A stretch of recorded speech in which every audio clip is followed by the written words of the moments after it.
In this pathway, we have really been focusing on what ESL is and who our ELL students are. And I want to take a moment to really look at the main areas that these students are going to need your support. Some ways are really obvious as we help our students grow academically, but there are always underlying factors that may not be as easily seen that have a major effect on your students' success. The first factor is lack of vocabulary.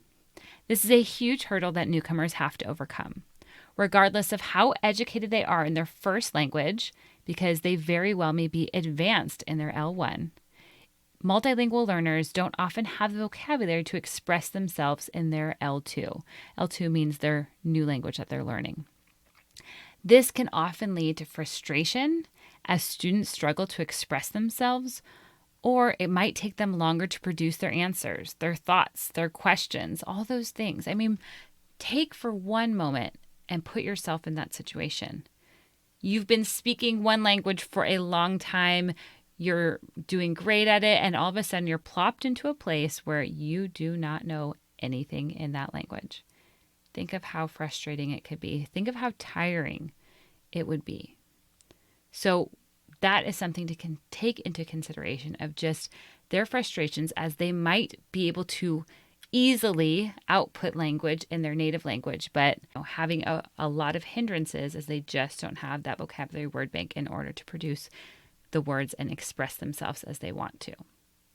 Another factor is their lack of confidence.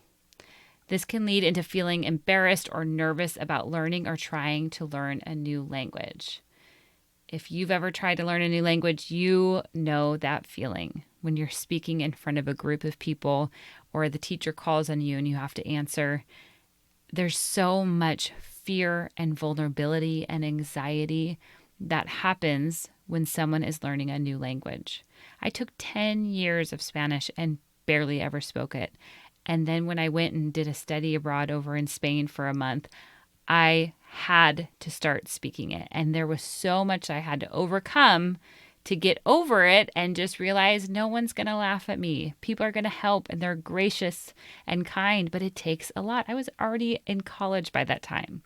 So think of our students, especially these young ones who are coming in, or those who are coming in high school and just feeling completely out of their comfort zone as they are being talked to all day in a language they don't understand and they cannot express anything. So knowing the answer or the concept, but not being able to express it is tough. Or attempting to express it, but you can't do that correctly. And that can lead to that lack of confidence, or maybe, students who are laughing, or just all of those things that get wrapped up in those initial stages of output. And as they build their listening comprehension, that's the first domain that they will start to build, their confidence might increase a little bit. But the hard thing is, if we don't slow down our rate of speech and we don't really give them the opportunity to comprehend and build that confidence that they are understanding accurately, it can continue that cycle of them feeling lost. Another factor is our cultural differences. Now, most people are quick to say that obviously our EL students may struggle with cultural differences, especially newcomers.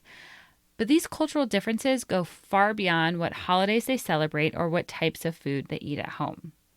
Some examples of smaller things and the unspoken rules of culture are things like how students might interact with peers or how they might interact with the teacher. I remember many of the teachers that I worked with would get so aggravated because their ELL students would just call them teacher. They wouldn't say Mrs. Vaucher. They would say teacher, teacher, teacher. And the teachers would get really confused about that. And they found it was disrespectful. And what we learned was that it actually was not disrespectful. It was actually a respectful way that they were talking to the teacher, because that's culturally what they would do. So knowing some of those unspoken rules of cultures, things like school schedules and expectations of things like being on time. Let me tell you, I have learned that cultural norm is different here than in the United States. And that has been a big shift for me to learn how things run here. When we invite someone over for dinner and they are supposed to come at 7 o'clock and they come at 8:30. And so I have had to learn how to be okay with that and just expect that. And so once we can learn what is their expectation of the school, of the teacher relationship, of communication, what's normal in their culture, and then how we can convey, here is how we do it. Here's what's normal for us and how we are going to communicate, once a week through a translated newsletter, or we're going to send you a text message through talking points. Just taking a moment to think through those unspoken rules of culture is going to really help you, one, not get frustrated if maybe they come late often, but also help you to approach them and say, we like to start at this time and it's really important they're here at that time. There are so many small things that these students are having to observe and learn so that they don't feel on the outside, so that they can learn to function within the new culture. So you have so much going on here of the students engaging in this new culture and trying to fit in, trying to learn and adapt to this new culture. But then they might be going home to their previous culture where the language, the food, the environment is the culture that they've come from.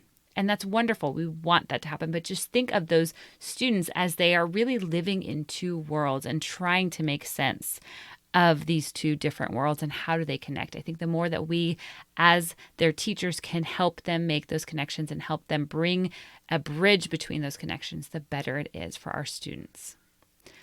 So what can you do? The first thing is have patience. I know that sometimes at the beginning we think, how do I help this student? How do I help them learn English? I don't know if they're going to learn English. And there's so many fears that we have, or just inadequacies, I think sometimes as teachers we think, because it is a long process and sometimes it takes a lot of time at the beginning to build momentum. But I promise you, I have worked with so many newcomers where I've seen at the beginning, they're not getting the classroom rules. They're not following those expectations. They're, really having a hard time adjusting. They're in a silent period. And each time when I was patient, when I was supportive, when I got to know them, they opened up. They started to really engage. They started to really excel quickly and rapidly. And they were absolutely incredible to get to work with and have that honor of getting to teach them English. So have patience with yourself, with your students. Whenever you can, give your multilingual learners time to prepare or think ahead on how they will answer. So don't ever put a newcomer on the spot, even a beginner ELL student. You want to make sure that you prep them, give them a think time, come back to them and let them think things through. Use a lot of visual supports and pictures. We're going to get into more of this in different pathways. Be strategic with error correction. I think a lot of times we think that that's helpful, but it's not. Again, these beginning stages of newcomers, we want to make sure that our main goal is that they feel safe. If they feel safe, they will take risks, they will start speaking, they will learn. If they do not feel safe, they will continue to go through a silent period and it will be a very slow journey. To look for those small wins. I think that's a huge thing I've seen is that if we only think proficiency is when they're fluent in English, then we're going to miss out on so many opportunities to celebrate the work they're doing,